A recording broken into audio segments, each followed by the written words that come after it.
So is there? Apologies, Chair. Thank you. I think Jane had got another meeting, so she might be running late. So we'll see. Are there any declarations of interest? No. Thank you. The minutes of the last meeting then on pages 4 to 8.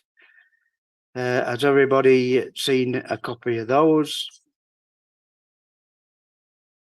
Are we all happy with those? Thank you. Thank you. Right, we'll move straight into the council plan then for 23 to 27. And hopefully it's on your iPad, but you might have some paper copies as well, Lee. Have you? I'm sorry, I've not got a paper copy. No, it's okay. It's okay. It's all on his iPad.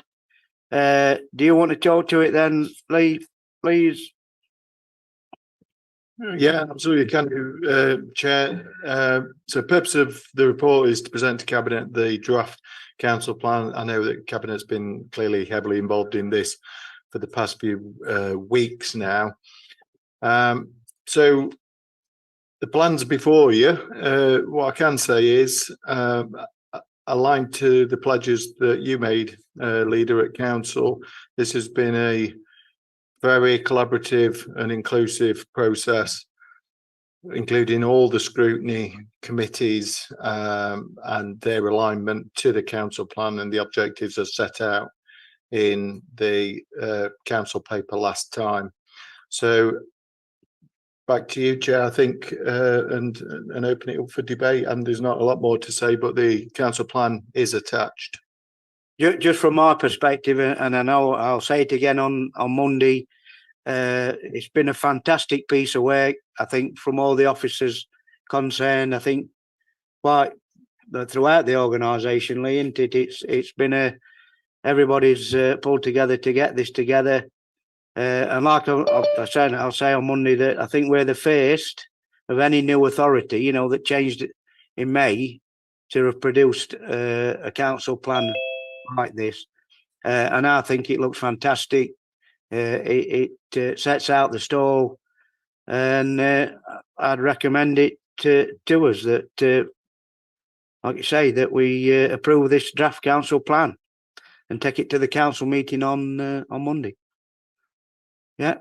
Any comments or questions on that? Yes, Steve. Thank you. Only to agree with you, Chair. I think it is a brilliant plan. There's been a lot of work gone into that. We need to recognise that. You know, the officers have done fantastic to pull that together and to include all our bits that we wanted from our feedback from residents in North East Derbyshire to put together a plan that hopefully will work for them, has responded to them, and is going to see us through the next 4 years. I think it's a good piece of work. Thank you, Steve. Anybody else? Joe? Yeah, just quickly, Chair, to agree with that, to endorse that. Many thanks to the officers. I think they've done a really good job, and it's it was. I've been through it again, and it was nice and easy to read. I could see where we were going, see what it was trying to tell us, see where we were heading. But so it's very, very well done. Thank you. So, is anybody else? No, thank you. So I'll move then the recommendations that to approve the draft local plan. Are we all in favour of that? Is there a second, your Chair? Seconded. Thank you. It's lovely. Well done again. And it looks very nice, Jane. Pizza. Food inspired plan. Trivial pursuits. More trivial pursuits, I think. Yeah. That's where I keep thinking. As long as I don't land on to general knowledge scare, I'm not. Item 5 then, the 5-year housing supply, land supply, the position statement. Do you want to do, are you David, to do that? Just to give us a flavour. Yeah, happy to do that, Chair. So in relation to council's responsibilities as local planning authority, we essentially have to monitor our 5-year housing land supply, so basically delivery of housing sites in the district relative to our local plan targets, and publish that information. So this information is being presented ahead of that publication. The headline is that we have a 5.7 year housing land supply. So it's the right side of 5, obviously. I think in terms of when you look back, figure 2.1 includes a table that shows delivery since the plan period started 2014-15. There's a number of years where we're significantly over the 330 that we need to be producing each year. For example, 22-23, 776 houses, so significantly oversupplying. That's good in the short term, in the sense that essentially planning authorities are penalised for undersupply. So we're not in that position at the moment. So our calculation doesn't have to include a larger buffer, basically. I think what it does mean, or it does demonstrate reliance to some degree on our larger sites, and that's something that we'll have to be mindful of going forward in terms of local plan review. But the projections, which are based on trajectories for development of the larger sites, officers having conversations with the developers, basically, and accounting for sites on which there is a planning permission granted and ready to go, basically. We are in a healthy position at the moment. Like I say, I think the headline is positive, but certainly one that will have to be closely monitored as part of local plan review. Thank you, Chair. Thank you, David. Any questions for David? It's all in the report. I think it's something that we've obviously got to keep an eye on, and I think from adopting the local plan, you more have to review it constantly, don't you? And it's something that, like you say, we're just over the 5-year supply, but because people are building these houses too fast, don't to slow down that. And we'll otherwise we've got to find some more land, I think, somewhere along the line. But it's something we will come on to, I'm sure. Joe. Thank you, Chair. Just a couple of quick questions, David. I might be getting it wrong, but there's some latest government proposals, suggestions about increasing numbers, and we're all required to do extras. Is that going to affect anything within your proposals there? So at the moment, we simply have to monitor 5-year housing land supply, and as it stands, 5-year housing land supply, whether you have one or not, is critical to whether, well, I think to summarise it, how much control you have in terms of strength of your local plan when you're making decisions. So if you don't have a 5-year housing land supply, national policy at the moment basically says that there's a tilted balance essentially, and you might be in a position where you need to approve a site that has a lot of concerns around it, but perhaps the strength of a refusal isn't quite as strong as you'd like it to be. You're in a slightly less controlled position if you haven't got a 5-year housing land supply. There is debate at national level about, so for example, speeding up the local plan production process and incentives to maintain a 5-year housing land supply, but their conversations, essentially, it's not definite proposals yet. Thank you. Thank you. Just another question. Yeah. Sorry, David. Close to my heart, well, not quite. The Colite site out at Sutton Conductment, which is looking to be, I mean, your proper term is undeliverable, mainly because of HS2's chopping and changing around. And I think that's, if I remember that site, the whole job lot's been in turmoil for a good few years. Is there anything on the horizon about any houses down there, or is it completely null and void now? In terms of moving forward, in the fairly near future, once we've adopted a local development scheme, which will set out how we're going to go about the local plan review, one of the early phases will be a call for sites, and that will be a time to potentially revisit with developers, potential housing sites that could come forward in the next period of the local plan. So the long and short of it is, I don't know exactly where we're at with that site at the moment, but in the relatively short term, we will get that information. Thank you. Are we happy then if I move the recommendation to note the annual assessment of the 5-year land supply of deliverable sites for housing? I'll move that. Sorry, Steve.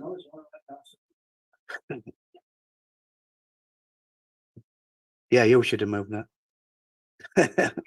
Right, are we all in favour? Thank you.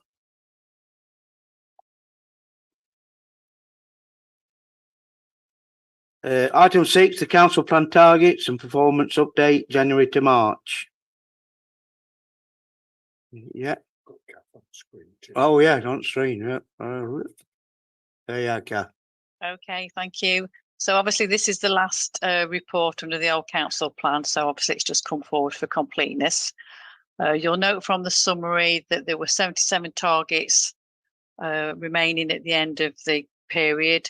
68 of those, or 88% of those, achieved their outturns at the end of the council plan period. And that's been split between 38 of those at the end of Q4 and 30 of those targets that were achieved prior during the 4-year period. Only 9 of the targets failed to achieve their intended outcome targets during that time.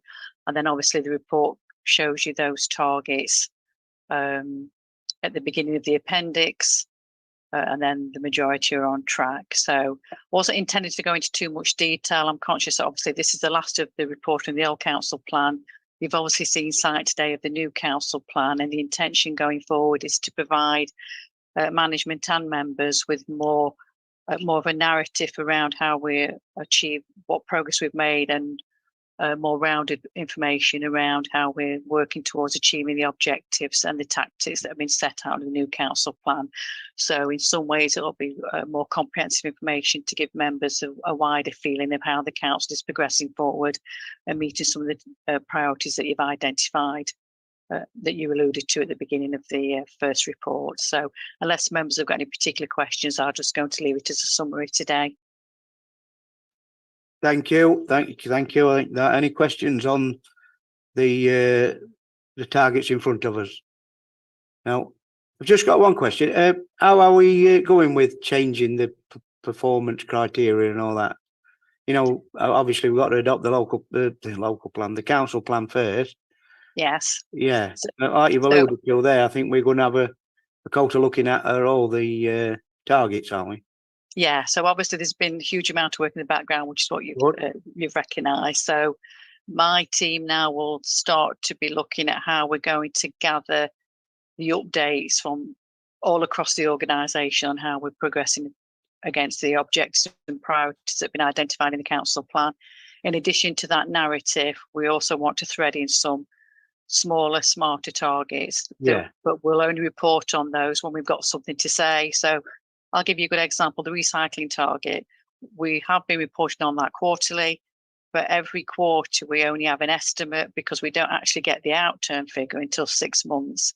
So it makes much more sense to me to report to you the actual outturn figure so you actually know, has it improved or has it not improved, rather than use an estimate which doesn't particularly tell you anything. So I think we need to report back more smartly when we've got actual outturns so you can actually see the progress. So it won't be as regimented as the previous reporting. I think it's going to be more informative, and then bring in the hard performance data when we've got that information. So members may be aware that we're going to be running a residence survey later in the year. That's going to produce a lot of really good quality data, which will help us set benchmarks or baseline data for a lot of the things in the council plan. Because ultimately, a lot of these things around the customer objective will be measured about with how people out there feel we're doing with the services.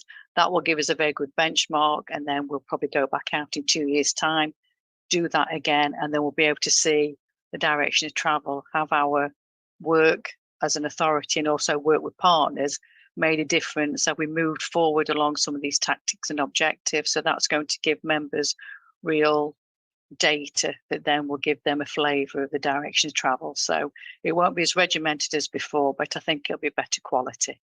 But you'll ultimately be the judge of that. That's it. Lee, you want to just... Yeah, if I could, at the risk of, well, try not to repeat anything Kath's just said, but I just wanted to be clear that the development of the performance management framework were a conscious decision that would come after the plan, because we didn't want to be trying to fit a plan into a performance management framework. We wanted to be sure about what we wanted to achieve and then design a framework around it. As Kath said, it will be a mixture. There's clearly the need and very very beneficial where possible to have proper metrics and proper measurement so that we know it's accurate. There'll always be a place for that. But as Kath said, we're going to also provide that narrative where actually storytelling makes more sense in the absence of a definitive metric. And in the past, perhaps we have we've been led too much by metrics. And it's a misleading thing. So one that always springs to mind, and I've used this plenty of times before, we had a measurement about the number of referrals we made to the GP referral scheme.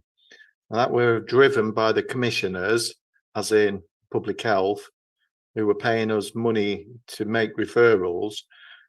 But it's counterintuitive because the more referrals you had doesn't tell a true story. What you should be doing is trying to improve people's health so you're not having to make referrals.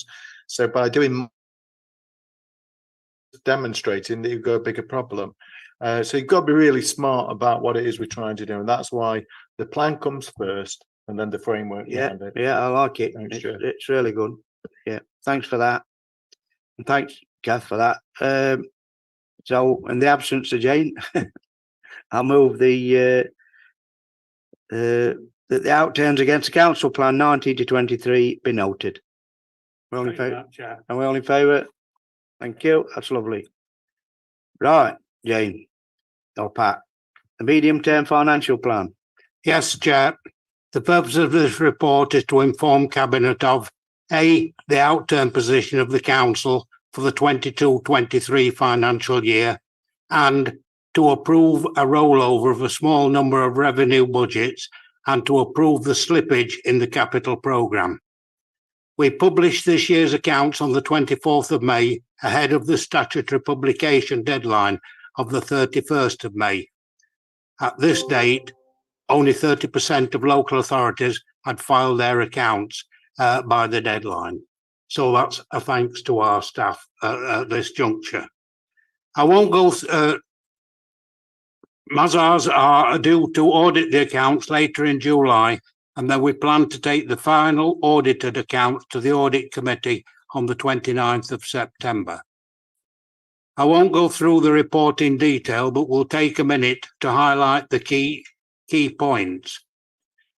The general fund net cost of services position at the 31st of March shows an underspend of 576,000, and that's shown on table 1. And it shows that the main variances, you will note, one of the underspend on pay. This is largely the result of vacant posts across the council, as well as a saving on the casual budget at the leisure centres, which hasn't been needed whilst the work have continued at a number of centres. I state that it's not a deliberate underspend with staff. It is the difficulty of recruiting and not so much retaining, but recruiting staff. And it's common to most local authorities at this time. The increase in energy charges had a significant impact on the council's budget, which was built into the revised budget. The outturn reflects that forecast was only very small variance of 10k was reported. That was a good guess, but I won't say it was a good guess because it wasn't our side that guessed it, it was the other side that guessed it. So they do get the occasional thing correct. And further details of the variances can be found at 2.6 of the report. There are a couple of budgets that we are seeking approval to roll over. These are £8,000 for the church wall repairs and 28k for the rent review valuations. Both are the result of the work not being completed before the year end, but both are progressing well this year. In terms of reserves, these are detailed in tables 3 and 4. The main point to note is the transfer of the general fund from the resilience reserve of 334,000 is no longer required, and the fact that the contribution of 327 is being made to the reserve, which will be utilised to provide financial resilience to the general fund in future years as required by the MTFP. There were very few variances to note in the HRA, as shown as Appendix 3. The full details. Depreciation costs are higher than forecast, a result of a change to asset valuations at the year end. The HRA general balance is being maintained at £3 million. There's been quite a lot of slippage in both the HRA and the general fund programme this year, and as in previous years, approval is sought to roll these budgets over. In the HRA, the acquisitions budget hasn't been utilised this year, as a result of delayed completion, and the budget is all committed and being spent this year. In the general fund, the main variances relate to the Claycross Town Centre project, and as it's common with such large-scale projects, the timing changes do occur, but this is causing no cause for concern. All projects are on track for completion by 2026. Finally, the Appendix 5 provides a report on the Treasury management activity of the Council for 22-23, and the key points are summarised at 2.28 in this report. We note this, Chair. On item 1, we note the outturn position and the recommendation 2 that the Cabinet approve the proposed carry forward of capital budgets as detailed in Appendix 4, totaling £10.783 million. Yeah, understood. Thanks, Pat. I'll take that. Any questions? Anybody on those? And thanks again, Dane. It's all good at the moment. There's still some scary bits in it, but we'll come to that. Do you want to say anything, Jane? No, Councillor Kerry's covered it all, but you're absolutely right. Challenges ahead, but we'll, as we always do, we'll face them head on. So yeah, thank you. We're all in favour of noting that report then. Thank you. Item 8, funding. Sorry. The voluntary and community sector infrastructure support organisations. There you go. Anybody want to lead on that? that'll be me, Chair. Yeah. This is an annual Right. report that I bring to Cabinet, which just outlines the summary of outcomes of the grants, the core grants we provide to the voluntary and community sector support organisations. So this is covering the last financial year, 22-23. I kind of won't go into the details of the report. One of the key things that has changed since the report was actually produced is that Cabinet will receive presentations from the 4 organisations that received core grants from us, 2 in September and 2 in October. So they will be able to do justice to what they've done, obviously with our contribution and what they, in terms of the organisation that they are and what they the help they provide to residents across the district. This report just gives you a snapshot of the type of activity that the organisations provide, but just kind of summarise total figures. Last year, our council investment remained at just over £136,000, and we were able to assist over 23,500 households across the district with that. We've been quite fortunate that the investment has increased slightly, not necessarily year on year, but for several years it has increased, and the number of households assisted has either been kind of like maintained or increased, with the exception of COVID. We did see a drop in households supported during sort of 2021, 21, 22, but we've seen levels kind of get back to pre-COVID levels. What the monitoring exercise shows us is that we're able to kind of understand value for money in terms of the number of households we're supporting. It also highlights demand on specific issues, whether we're seeing things like debt or housing issues becoming a kind of a common issue where residents seek help and support on. In Appendix 1, there is a breakdown of what each of the organisations has done in terms of contributing to the old council plan. But like I say, in September and October, they'll be able to give you a kind of really good overview and a detailed overview of what they've been able to do in terms of supporting residents in the last financial year. But as you can see from the report, residents are seeking advice and help on accessing benefits, debt advice, housing advice, but we also, from the kind of the community side, by supporting the volunteer centre and running our community action grant scheme, we're able to support volunteering opportunities, which obviously have a benefit to members of the community and residents. I won't go into any detail, but if anyone's got any questions, I'm more than happy to answer. Thank you, Trish. That's brilliant. Any questions about this report? I think it's self-explanatory. I know we used to have them in, didn't we, the different organisations, and it's just making sure that people are not duplicating stuff, I think, is in my head. They do similar things, but slightly different, and they all provide a good service, I think. So thank you for that, and we'll continue with it, as they say, and get people in to report. So we just need to report note the report. Are we happy with that? Yeah, all in favour? Thank you. Thank you. And I've got no urgent items. Anybody else? No. Thank you for your attendance then. We'll close the meeting. Cheers. Thank you.